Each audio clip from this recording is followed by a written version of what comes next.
Halo, kembali lagi dengan Julian Bartekno. Jadi sekarang tuh sudah bulan Juli nih, dimana mulai bulan Agustus sudah mulai banyak kampus yang memulai proses belajar mengajar. Dimana kalau Anda itu sekarang mungkin masih SMA dan mau naik ke perguruan tinggi ya, mungkin Anda belum punya laptop, dan menurut saya itu sangat-sangat saya rekomendasikan untuk Anda punya laptop waktu berkuliah, karena banyak sekali urusan yang perlu diselesaikan dengan laptop, seperti mengerjakan tugas, atau mengurus dokumen administrasi, atau menginstal software-software yang hanya bisa jalan di operating system Windows ataupun Mac. Nah, pada video kali ini saya tuh akan membahas laptop-laptop murah nih, dimana sekarang cukup banyak laptop dengan Core i3 yang generasi ke-11 dan Ryzen 3 seri 5000 yang menurut saya ini sudah turun harga dibanding bulan-bulan sebelumnya. Dimana dengan laptop spek ini, kalau Office tuh menurut saya nggak ada masalah sama sekali ya. Dan kalaupun Anda misalnya mau menjalankan software yang agak berat seperti engineering, itu mungkin Anda butuh AutoCAD, atau Anda tuh mungkin butuh SketchUp yang nggak terlalu berat-berat banget, itu menurut saya masih bisa. Video editing juga menurut saya masih bisa selama nggak dipaksakan di misalnya 4K atau Full HD yang banyak efeknya ya. Atau mungkin 720p, itu menurut saya masih sangat-sangat bisa. Oke, sebelumnya saya akan masuk ke syarat penjualan dulu ya. Jadi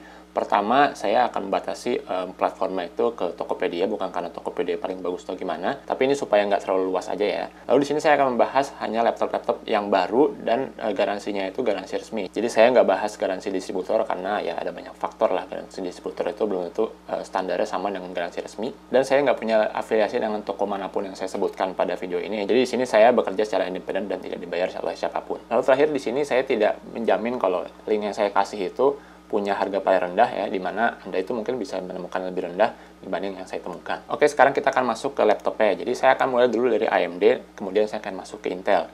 Nah, kenapa kita pilih AMD? Jadi kalau AMD itu memang secara umum dia punya performa yang lebih bagus dari Intel ya, kalau untuk kelas yang sama. Dia itu efisiensinya lebih baik dan relatif lebih hemat baterai ketimbang laptop Intel. Oke, jadi laptop pertama di sini adalah dari Lenovo, yaitu IdeaPad Slim 3. Di sini prosesornya menurut saya sudah bagus ya, dia 5300U. Dan RAM-nya itu 8 GB ya, jadi menurut saya ini sudah sangat-sangat cukup lah, jadi tidak perlu di-upgrade lagi, setidaknya untuk berkuliah ya. Lalu storage-nya juga 512 GB, dimana ini menurut saya sudah sangat-sangat lega.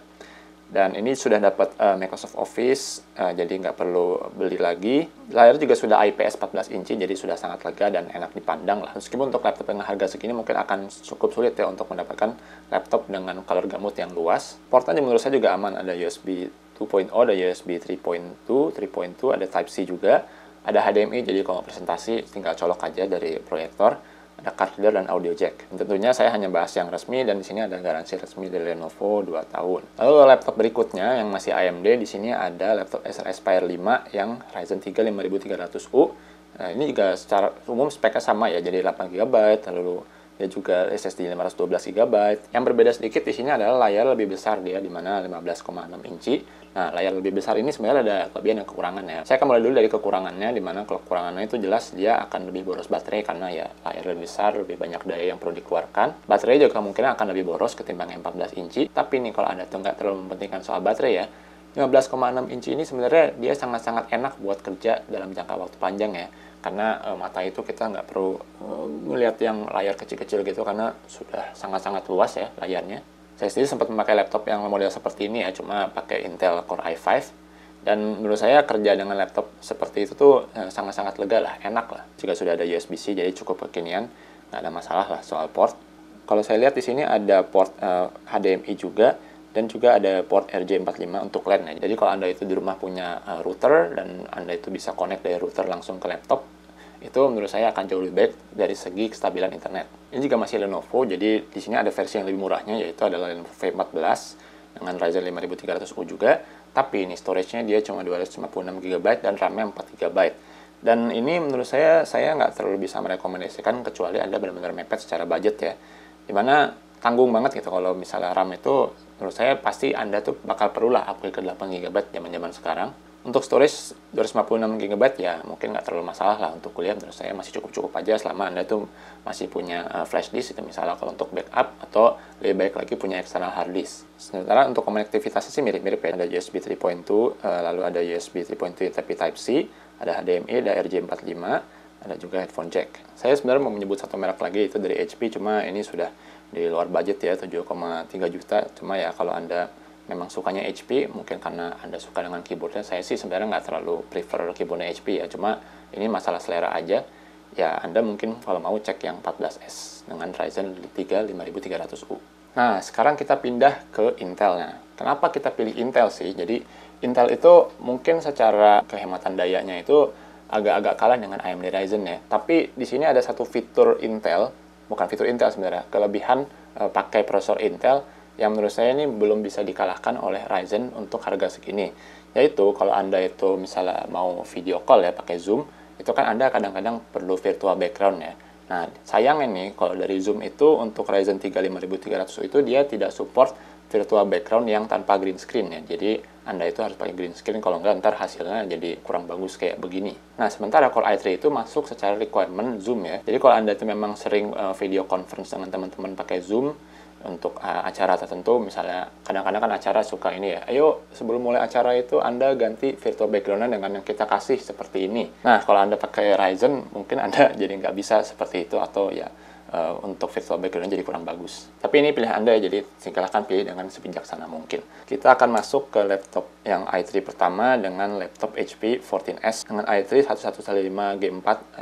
Nah, ini sebenarnya mungkin nampak oke ya, jadi dia punya layar 14 inci ya, Full HD, lalu tadi prosesor Core i3, lalu storage juga sudah lega 512 GB, tapi sayangnya nih untuk RAM-nya masih 4 GB. Cuma tenang aja, untuk yang 14S ini dia bisa di-upgrade ya. Lalu untuk port sisanya dia punya USB Type-C 1 buah, lalu 2 buah USB Type-A. Bagusnya sih dia sudah USB 3, tapi di sini nggak ada keterangannya. Lalu ada port HDMI juga, jadi kalau mau presentasi tidak perlu bawa dongle lagi. Dan ada port SD card, jadi kalau Anda mau transfer file dari misalnya kamera DSLR ya ke laptop, itu Anda bisa langsung. Dan kelebihan Intel lainnya dibandingkan sistem Ryzen secara umum adalah Intel itu teroptimize untuk beberapa software tertentu ya, misalnya Adobe Premiere itu dia lebih cenderung prefer ke Intel dibandingkan dengan Ryzen. Dan untuk editingnya itu akan lebih smooth ya kalau kita pakai sistem Intel. Untuk teknologinya namanya QuickSync ya, jadi Intel QuickSync. Lalu juga tentunya dia punya 2 tahun garansi. Nah, tapi sayangnya saya di sini tidak melihat ada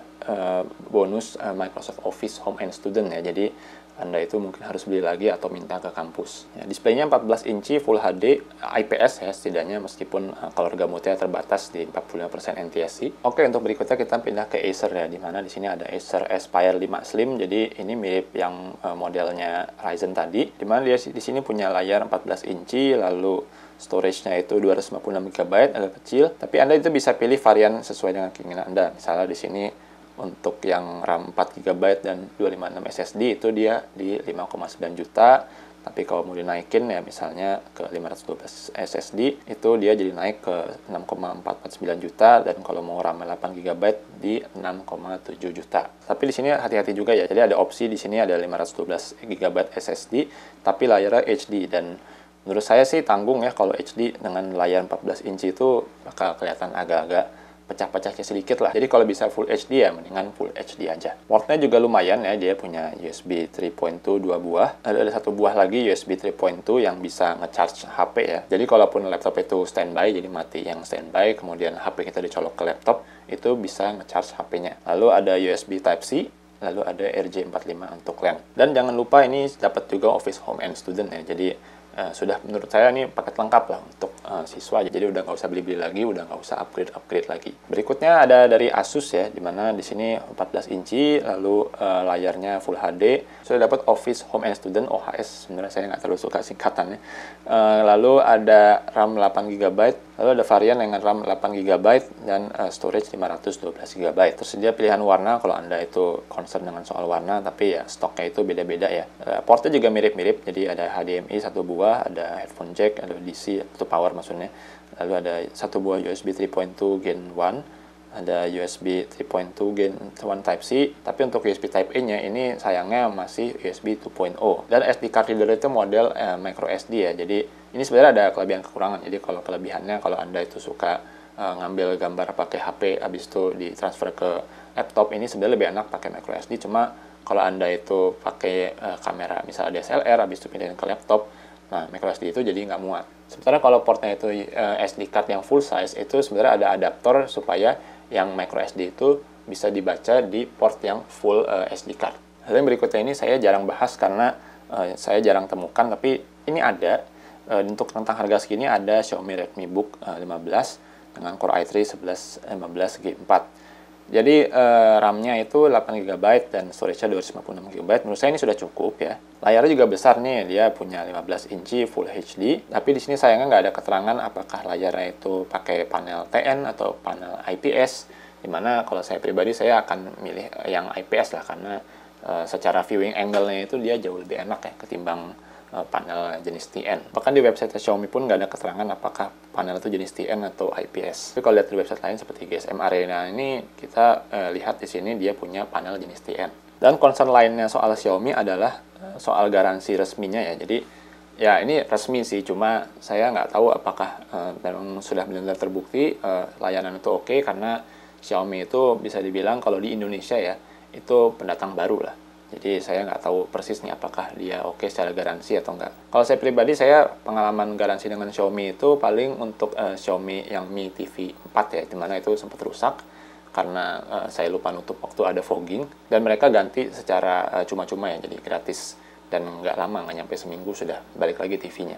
Tapi saya nggak tahu untuk laptop ini. Oke, singkat cerita, jadi banyak laptop-laptop yang Core i3 dan Ryzen 3 itu belakangan itu turun harga. Perkiraan saya ini karena Intel Core generasi terbaru yang generasi 12 dan Ryzen 6000 series itu sudah akan masuk secara masif ke Indonesia ya, meskipun kita juga nggak tahu kapan. Dan itu juga sebabnya kenapa saya belum bahas laptop-laptop yang harganya 7 juta ke atas, karena saya menunggu stok yang Intel generasi ke-12 dan Ryzen 6000 itu banyak di Indonesia. Karena sejauh ini ya, Intel itu yang masuk itu saya lihat baru yang seri P ya, ada sih yang U tapi sedikit banget, dan tentunya seri H, dimana untuk seri P dan seri H itu bisa dibilang harganya tidak murah ya, rata-rata tuh masih 9 juta ke atas. Begitu juga dengan AMD, dimana AMD itu bahkan saya nggak menemukan yang seri U ya sejauh ini, jadi baru menemukan yang seri H saja. Jadi kalau nggak mau ketinggalan bahasan soal laptop yang generasi terbaru yang sudah 12 Gen untuk Intel, lalu 6000 series untuk AMD, jangan lupa untuk subscribe dari sekarang ya. Oke, demikian aja video singkat dari saya, mudah-mudahan bermanfaat. Silahkan like video ini jika terasa bermanfaat, subscribe jika tidak ingin ketinggalan konten dan teknologi lainnya. Saya Julian, terima kasih telah menonton.